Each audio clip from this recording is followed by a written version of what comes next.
wasn't quite grasping. And that's the thing about my crypto, that it's a lot more unconventional than others. And basically because I'm willing to run cash through it, and what I want is, like I said, my market will run where you'll have your own digital real estate. So within there, you'll have tons of markets of all sorts, like of anywhere that people can go to. But if you're in there and you're a primary crypto person, what I'll have in there is a crypto exchange, basically an ATM crypto exchange for cash, in case you need to buy something for cash.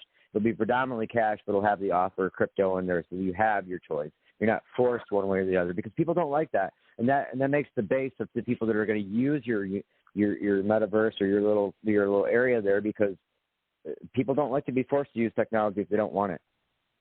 Well, now, what about PayPal? Because PayPal is allowing me to use some plugins, but plugins can be decrypted. WordFence I've been watching that team with the best security, but even WordFence is giving us the best understanding of their security on WordPress, because so many of us developers, we're on GitHub, but we also, we use Microsoft, we use Google, of course, and Firefox. And you understand, how is that going to affect you and me on our PayPal accounts? Because everybody has their own PayPal that's an entrepreneur online. I'm speaking to the choir. How is crypto going to affect their PayPal? Because we have to transition. Do you have a Patreon account? You said you do, right? I do. It's just not active. It's not active at the moment. Because I'm in transition. I have to set up my account when I'm down there. As far as how it's going to affect your pay, I mean, you've got plugins in there already now. If you really look, they've got Google Pay in there already. They're doing instead of actually direct pay, which is weird to me, because if you go online for Google, you can use Google Pay, but then they use it as Google Pay. Right. I've got Google Pay. I've got PayPal. Right, but they lose. What's weird is they offer it as a plug-in inside your PayPal if you look in the menu, and they added and then there's another I think one through Apple that they've got in there. And Elon Musk started PayPal, and I guess they're going to keep him. Well, he sold it, but PayPal has got the reputation of working out the kinks in the security. I mean, I've gone through back in the day when everybody was PayPal, but we didn't know it wasn't PayPal, so we had to go through the banks and being ripped off with your debunkers, or what do they call them, hackers, right? Yeah. Yeah. So it depends on how quick the hackers that do it for fun or get paid in other countries, like on our boating, that was really typical. So what's to say yours? And well, I'm going to invest it in you because I'm an artist, a musician, but a developer. I'm a strange duck, but so are you. So our art is in what would you say, in alliance with each other? We're associates. Definitely. And what I'm doing is that what I'm doing caters to artists. It doesn't cater to people that are in the electronic industry. It does cater to regular people, and that's kind of the whole point. And whether they're people that own businesses or anything, they're people that aren't tech savvy, and it gives them something simple that introduces them to the eye of augmented reality and mixed reality, because it's not easy to understand. So what I designed is kind of baby steps through it to teach you it, and not only teach you it, but like show you it incrementally in a way. It's built in that way so that it's a little less intimidating for people, and that's what I'm trying to do. And once the tutorials come out, it'll make it a lot more simple. I have a QR page, a quick response page that I use as a cover on all my Facebook pages, and it's basically, it goes through has QR codes that are video directs to anything that you want to know about augmented reality and augmented reality assets and virtual reality. I have a one-page introduction into. I took every source that I knew that would basically be able to teach you a basic understanding of all the things that go into it on one page. The QRs are. Then there's a part of it being a QR is to introduce people to the idea of scanning QRs, because once you get used to that idea, then you get used to the idea of scanning augmented reality target images, which is the next step. All right. So people are just now, because my kids just knew how to learn to use it. They're in their 40s and 50s. I'm 70.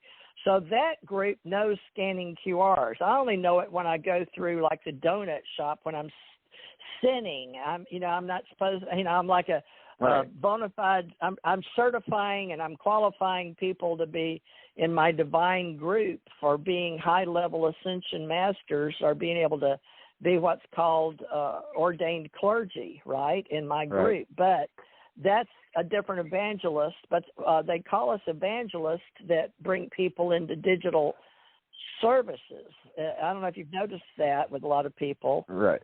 Mine's designed. I see myself as, that's what I want to do, is mass educate, because I've always told people that what I do is very simple.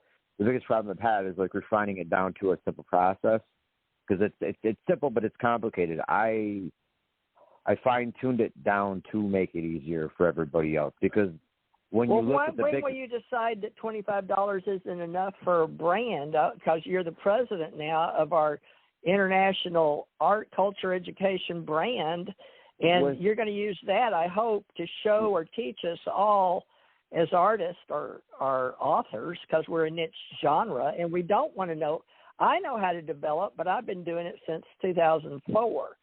So people come to me to set their websites up. But I have teamed up with Fix My Webs. So that will work with our new brand, right? Because Fix My Webs is already well known out there. But as Fix My Webs, what they want us to do is add their QR, right? Now they're calling it adding your application, but these India engineers and with me are, I was married to an electrical engineer, and their family worked at Grumman and NASA. So all the engineers they don't really understand it, but they know they need one. So you're saying that you take the QR. Now, how are you going to help them go from QR, which you said like it was Pokemon? Can you sort of explain that to my engineers? Because they're going to want to try to engineer it and own it. That's just the way they are. They're like architects. Okay. The way that the portal is presented in, the initial portal with the QRs, is it will be a GIF. And on the right-hand side of the GIF, there will be a window of the 3D that is rotating. And there will be a QR below that where you can download that. And then to the right of that, there will be a GIF capture of it that you can download for free. And to the left of that, there will be an MP4 that you can download for free. And next to that, there'll be a PNG. And those are all for promotional purposes for my build and for the companies. And that's the intro, and that's free. And then now Hayakawa, I think it's Mark, the guy with Canva, he has those already free in Canva, canva.com. Yeah. So we're using those. Is that similar to what, in other words, they're moving brands, they're moving logos in canva.com.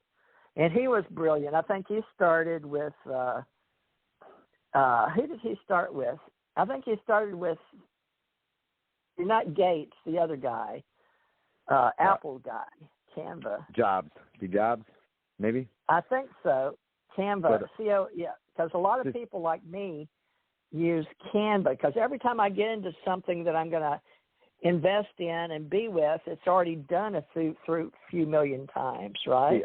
The way that I do things, I hybrid programs. I'm more of the type of person where I utilize a program for one specific portion to get to the eventual end. So I do a lot of hybriding, because I don't like to rely on one single software, because you can bypass a lot of stuff that way. And there's a lot of really simple stuff and tools you could do, like with graphic design, that people don't realize you can do, because there's when you walk into a digital or video program, there's a million ways to work it, and you just need to apply it to the way that you want to use it. And that's basically what I've done. It's like I'm not doing anything like in my mind that's like super amazing. To other people, it's amazing, but once I show you how I did it, you're like, wow, that's pretty simple. And it's my stuff is all based off of stop animation. That's my forte, is I am a stop animator. But then I take those stop animation frames, or I take clip art, I make them into 3Ds. And then when I make that 3D and I put the QRs on it, I capture it. And then you get those three forms of media that people get for free to press your brand and my brand. And then it goes into that QR sculpture, which will be auctioned off at a later date through a digital auction through eBay, which is another process that I have as far as selling my items. My eventual stores myself, this is the way that it'll work. I will only have my Dropbox an eBay and my clothing store. I won't have a website. It will all function off of QRs based off of that network inside of that XR. The future is not even needing a website. That's wow. the way I'm gonna be out of business. So no, you won't be. It's the same idea, but I mean, there is definitely application and need for websites. They're not going to completely go away, but for people that are smaller, that are individuals, it's not going to be so necessary. And like I said, with the networks that I'm building, it's really hard to explain as far as the PDF things because most people know what a PDF is. But if you had a book that was your own, like basically a website, but it's a website that can only be accessed through your private links. Well, that's why you have paid, not paid clergy. We don't have paid clergy. We have paid artists and creators. But now, my daughter had Wambi. You may not have seen Wambi on YouTube, but she took stop art and had, on her phone and figured it out for herself. And I thought that was so ingenious about 8 or 10 years ago. She made this little lammy walk across the floor, climb up in a window, look out the window, and see Kaylee, my granddaughter, in this pool with her, but it looks like it's moving. So that's stop art, right? When you take it with your phone. Well, how do you? It's not really a trademark because, it's your brand and your trademark we're protecting in the video because I do videos, but I don't understand, and she can make my brain understand it. So it must be beyond. I mean, people do it, but it's time consuming. So how can you help me justify with my mystics, oracles, psychic sages, seers, and my artists and my musicians? We're all in the art of science, but you know how science has to measure everything? I need to know that we're going to set up being right, and we're not going to gorge anybody like these companies trying to gorge me to talk to me. And I did this because I knew you and I were talking that how much they were charging us, $15,000 to $30,000. I'm like, are you kidding me? Now, some of these people want to come back and convince me our organizations because I try out software and I do interviews, and then I interview IMDb or Rotten Tomatoes or in the big picture. Yeah. But not everybody knows what I do in assured confidential investigative reports because of non-NDAs. Now, you understand what I'm talking about, don't you? Not everybody will. Tell people why globally right now, with people like you and me as artists and developers, we're not coding ones and O's, or we're writing HTML or, like you said, maybe MP3, MP4. They understand that. They don't understand all the languages like Python or, God, I don't even know all the new ones now, but C++ is always what a lot of people want, deep coding. What do I want you to name this something. My daughter called it Wambi. What do you call it? What do I call it? I call it ethereal coding because it's not really ethereal coding. It doesn't work by numbers. Like the way that I do everything is organic, and everything that I have encrypted is art-based. So that's why it works for artists. It's not going to work for a person that knows zeros and one codes. I confuse them. Programmers look at my stuff and they are fascinated by it, but they don't understand it because they don't have an artistic mind. And that's what I built it for. Good. Now let's keep that in mind because I had to pay a trademark attorney $500 only to find out he was in Ohio, and the real copyright. This was for my original trademark. And in Washington, D.C., we have to pay people to go inside and look at every patent, even though, and trademarking is the same as patenting, which was hard for my brain to grasp. But all these people are used to the old school that we don't have time to do. Like we don't have time to go to brick and mortar universities anymore when they're all teaching online on YouTube, and they're all, you can go to class. I watch classes in all these great places and, absorb it, but nobody cares at 70 what I'm learning. But I do want to be able to work with you and people that are doing it to help humanity for human rights and to get these people eating again. So we've got to come up with something. And I know this is going to be hard on you leaving your family, but we feel like you can sell more of your art in New Orleans and help our association sign people up. If you'll just have a board there with our logo and yours, whether they want to buy one of these or not, the fact that we're helping them. Remember during the hurricane,